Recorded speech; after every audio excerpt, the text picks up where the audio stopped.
ያቺ ቦታ እጅግ ታላቅና ሚስጥራዊ ቦታ ናት። ይገርማል። እና ያንን ወደብ ደግሞ ወደብ አይደለም በለሽ ቢያለች ምንድነው ስላት በር ዘግቼ መጣሁ ብለሽ ቢያቸው አለች። ምን አልሽኝ አልኳት። በር ወደብ አይደለም በር ሰርቼ በሩንም ዘግቼ መጣሁ ብለሽ ቢያቸው ላኛች። እንግዲህ ወደፊት ደግሞ ይሄን ነገር እንመለስበታለን ማለት ነው፣ ምን ለማለት እንደፈለገሽ ማለት ነው። አሁን እንግዲህ ይሄንን ነገር ይሄን ቪዲዮ ያስተረጉሙ ለነጮቹ አስተርጉመው እንዲህ ነው ብላለች ተማሪያም እየተባለ ለነጮቹ መስተጋባቱ አይቀርም።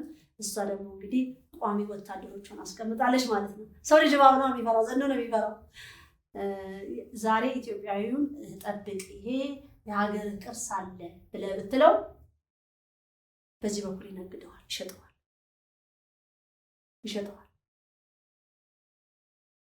ግልጹን ማለት ነው።